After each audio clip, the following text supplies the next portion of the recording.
En Lucas capítulo 17, Jesús dijo a sus discípulos, esa noche de dos hombres que estén durmiendo, uno será llevado y el otro dejado. De dos mujeres que estén moliendo juntas, una será llevada y la otra dejada. Lo que eso me sugiere es que el rapto ocurrirá tan rápidamente que no tendremos oportunidad de decirles lo que ocurre a los que se quedan, simplemente desapareceremos. Nos deja perplejos pensar cómo reaccionaría el mundo ante un hecho tan catastrófico como el rapto, pero la Biblia realmente dice que eso ocurrirá, o es solo una fantasía religiosa. Los cristianos han acudido al libro de la Revelación para encontrar una descripción de cómo será el fin del mundo. Sin embargo, la palabra rapto no aparece ni en este ni en ningún otro libro de la Biblia. ¿Acaso esto nos da motivos para dudar? Muchos cristianos y no cristianos creen que no habrá rapto. Ellos entienden la revelación de un modo no literal. Todos los estudiosos de la Biblia lo ven como una cuestión de grado. Y por lo tanto, dentro de la comunidad evangélico-cristiana, algunos opinan que no habrá rapto. ¿Es el rapto simplemente un mito que los cristianos han creado para aliviar sus miedos ante el fin de los tiempos? ¿O es real?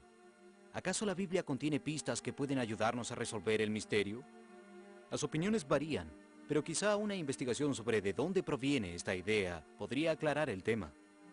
Lo sorprendente es que la mayoría de los cristianos no saben que la teoría del rapto de la pretribulación no figura en la Biblia. Provino de la experiencia visionaria de una mujer en Escocia llamada Margaret MacDonald. En 1830, en las tierras bajas de Escocia, la gente experimentaba lo que llamaron una renovación. Muchos sintieron el Espíritu Santo. Algunos recibían mensajes y otros visiones. Entre ellos estaba Margaret MacDonald. Una noche ella estaba en su casa muy enferma y dijo haber tenido una visión profética sobre la segunda venida de Jesús. Pero en esa visión, él le mostró que ocurriría en dos fases y no en una. Hasta ese momento, la mayoría de la gente creía que la Biblia solo hablaba de una fase en la segunda venida. Margaret MacDonald comenzó a contarles a los demás acerca de su visión. Llegó a oídos de un predicador muy destacado llamado John Nelson Darby. Él inventó la palabra rapto para describir la doctrina. ¿Fue la visión de Margaret MacDonald la verdadera base del rapto? ¿O acaso hay algo más en la historia?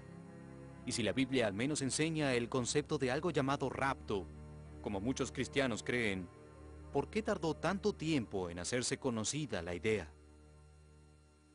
A los críticos del rapto de la pretribulación les gusta decir que fue inventada por Margaret MacDonald, una muchacha de 15 años que tuvo una visión, pero los hechos históricos no lo confirman. A John Nelson Darby se le atribuye haber popularizado la teoría pretribulacional. Dijo que la encontró en las Escrituras en una época en que estaba recuperándose de una pierna rota. El Señor mismo, a la orden dada por la voz de un arcángel y por la trompeta de Dios, bajará del cielo, y los que murieron en Cristo resucitarán en primer lugar. Después nosotros, los que vivamos, los que quedemos, seremos arrebatados en nubes, junto con ellos, al encuentro del Señor en los aires. Y así estaremos siempre con el Señor. Una de las mayores equivocaciones es la idea de que el rapto es algo nuevo, algo moderno. En realidad, las investigaciones demuestran que el rapto de resurrección fue una de las doctrinas más fundamentales en las que creyó la Iglesia antigua durante siglos. Desde la caída de Roma hasta los siguientes miles de años de la Edad Media, al cristiano promedio se le hacía muy difícil obtener una Biblia. Estaban escritas en latín, eran extremadamente caras y difíciles de obtener. Es natural que la doctrina de la resurrección se haya perdido durante esa época. Además, durante los próximos 800 años, las únicas personas que tenían acceso a la Biblia eran los sacerdotes, y muchos de ellos no sabían leer latín. De hecho, recién en el año 1876 fue legal que un católico en Italia tuviera una Biblia. Muchos cristianos creen que escondida entre las páginas de la Biblia está la clave del misterio.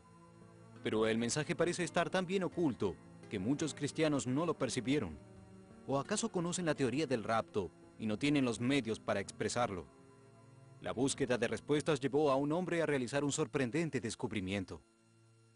Durante varias décadas busqué pruebas de que en la Iglesia antigua o durante el período medieval haya sido comprendida la doctrina del rapto. Afortunadamente, hace poco he descubierto manuscritos que comprueban que en realidad el rapto de la resurrección se enseñó durante la Iglesia antigua y en todo el período medieval. Este famoso manuscrito nunca fue traducido al inglés. Fue escrito por un hombre conocido como Efraín el Sirio, un famoso teólogo cristiano del área de Turquía. Este hombre hace casi 16 siglos describió no solo el rapto, sino también la sucesión de hechos que comienza con la resurrección, pasa por la tribulación y termina con la venida de Jesucristo con su iglesia. Este manuscrito es importante por dos razones. Primero, porque prueba que la teoría del rapto fue comprendida. En segundo lugar, demuestra que la teoría del rapto no solo era enseñada, sino que además, hace 16 siglos, el sentido del rapto de la pretribulación era comprendido. Inscripciones halladas en tumbas de las catacumbas de Roma también parecen apoyar la teoría del rapto. Estos últimos mensajes de los cristianos antiguos revelan la creencia de que un día los cuerpos de los creyentes serán resucitados. Por ejemplo, en una de las tumbas dice: «Creo porque mi Redentor vive, y en el fin de los tiempos me levantará de la tierra, y en carne propia veré al Señor». Las inscripciones halladas en las catacumbas romanas datan de siglos y las profecías que las inspiraron son aún más antiguas. Pero ¿por qué nosotros, que hoy estamos vivos, debemos creer en esto? A excepción de la profecía de la Biblia, ¿qué pruebas tenemos que sugieran que el rapto es siquiera posible? ¿Acaso la ciencia podría ayudarnos a probar o refutar el concepto del rapto? ¿Podemos determinar, por ejemplo, si ocurrió algo así alguna vez? La idea del rapto nos tienta a esperar que hay vida más allá de la muerte. Y para cualquiera que haya experimentado la pérdida de un ser querido, es una idea que consuela. ¿Pero es realmente posible? ¿Acaso los miembros de la comunidad científica descubrieron pruebas de que la vida puede ser eterna? ¿Y hay alguna investigación que pueda aseverar o negar la posibilidad del rapto? El Dr. Gary Schwartz es un psicólogo clínico de gran prestigio académico y coautor del libro El universo de energías vivas, un enfoque científico a la posibilidad de la vida después de la muerte. El universo de energías vivas es una teoría que plantea que todo lo que existe es eterno, vivo y evolutivo. Y eso incluye la propia conciencia. La idea está basada en un principio muy simple. Cuando miramos el cielo nocturno, no estamos viendo las estrellas como existen hoy, sino que vemos la luz que estas estrellas emanan desde algún momento del pasado, quizás millones de años antes. La memoria de esa luz continuó existiendo aun cuando la estrella de la que proviene pudo haber desaparecido hace mucho tiempo. Esa memoria existe de un modo diferente a la estrella original, pero sin embargo existe. El mismo principio puede aplicarse al alma humana. Aun cuando el cuerpo ya no existe en su estado original, la información y la energía contenidas dentro de ese cuerpo siguen vivas luego de que el cuerpo muere. En otras palabras, la energía vital que existió en el cuerpo continuará en una forma diferente, quizás para siempre. En Corintios 1, capítulo 15, Pablo nos dice: la carne y la sangre no heredarán el reino de Dios, ni la corrupción puede heredar lo que es incorruptible. Nuestro cuerpo debe transformarse para que podamos experimentar la vida eterna en el cielo. A primera vista, la teoría del universo de energías vivas parece apoyar la idea del rapto de un modo general. ¿Pero acaso la historia puede brindarnos pruebas más específicas? ¿Hubo personas que realmente hayan sido resucitadas de entre los muertos? La mayoría de la gente conoce la historia de la muerte de Jesús en la cruz, pero lo que mucha gente no sabe es que la Biblia nos cuenta que ese mismo día otras personas del lugar se levantaron de entre los muertos. En el Evangelio de Mateo leemos que las tumbas se abrieron y los cuerpos de muchos santos resucitaron. No solo eso, sino que además salieron de las tumbas, entraron a Jerusalén y se aparecieron a mucha gente. Si la Biblia fuera la única fuente de conocimiento sobre el tema, sería tentador descartar los reportes de seres resucitados simplemente como parte del dogma cristiano. Pero la fuente de uno de estos relatos hace que eso sea imposible. Los sacerdotes del templo en Jerusalén no tenían interés en apoyar las afirmaciones de los cristianos, pero las cosas que vieron durante las semanas posteriores a la crucifixión hicieron que algunos de ellos se preguntaran si quizá habían cometido un terrible error. Documentos de esa época afirman que los dos sacerdotes del templo estaban entre los que Jesús había resucitado de entre los muertos. Los registros dicen que su resurrección fue investigada por los sacerdotes del templo, ya que antes de morir el Sanedrín los había conocido bien. Durante la investigación, los dos sacerdotes fueron interrogados por separado. Ambos contaron la misma historia, que Cristo se les había aparecido en un lugar de más allá de la tumba y les había predicado. Aquellos que respondieron a su mensaje recibieron milagrosamente nuevos cuerpos cuando Cristo se levantó de la tumba. Al documentar esta historia, los investigadores parecen brindarnos el testimonio que corrobora el mayor milagro de la humanidad, pero también nos deja con muchas preguntas aterradoras. ¿Qué sucede con los que no reciben el mensaje de Cristo? ¿Y qué pasará con aquellos que son dejados, como dice la Biblia tan brevemente? ¿Acaso son los que sufrirán las grandes tribulaciones, como lo sugiere el manuscrito de Efraín el sirio? ¿Son dejados para luchar la batalla del Armagedón? ¿Y qué significa hoy esto para nosotros? ¿Es posible que algunos, quizá muchos, se salven del terror del fin de los tiempos? Y hay otra pregunta. ¿Es la protección bíblica lo suficientemente grande como para cubrir a toda la gente? ¿Acaso las creencias de otras religiones también proveen una vía de escape? Mucha gente ha notado que en las diferentes culturas hay tiempos proféticos y claves proféticas que tienen básicamente el mismo tema, que la humanidad espera un final inminente y que no hay salida de ese final.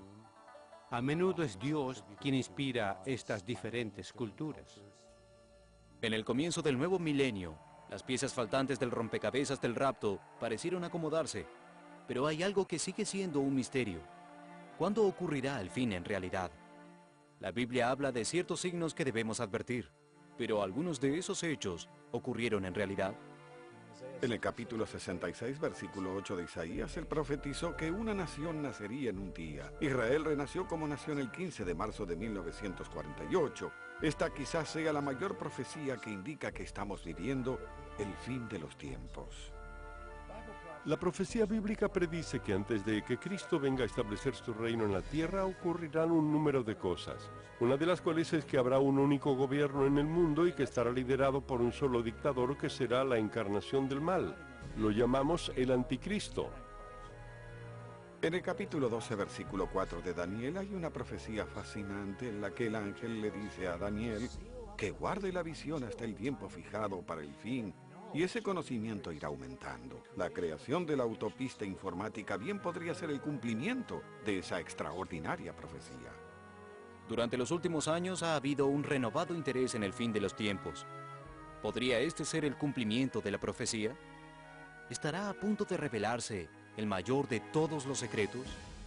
En cuanto a cuándo ocurrirá el rapto, no debemos advertir únicamente un signo como el renacimiento de Israel.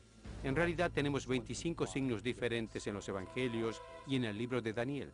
Debemos analizar todos los 25 y lo que vemos es que tenemos un porcentaje que no nos brinda una fecha muy exacta. En vista de las pruebas que ya fueron reunidas, la idea del rapto no es algo que pueda descartarse fácilmente. Contamos con la inquietante posibilidad de que algún día millones de personas podrían desaparecer de la faz de la Tierra. Tal vez millones más serán dejados. Las pruebas parecen sugerir que algo llamado el rapto podría suceder, pero las personas que no adviertan los signos antes de que ocurra, ¿podrán después del hecho comprender qué sucedió? ¿Tenemos una imagen de cómo podría ser el fin de los tiempos? Unas naciones se levantarán en contra de otras y pueblos contra otros pueblos. Habrá hambre y terremotos en diversos lugares. Todo esto no será sino los primeros dolores del parto. La condición del mundo actual realmente cuadra con esta descripción. ¿Pero eso significa que el rapto podría suceder en nuestra época? ¿O el reloj apocalíptico seguirá corriendo? La Biblia nos da una pista muy importante con respecto al rapto que mucha gente pasa por alto, y es que nadie, excepto Dios, sabe cuándo ocurrirá. Lo cual nos deja con la pregunta más importante de todas. Si el rapto ocurriera hoy, ¿seremos dejados?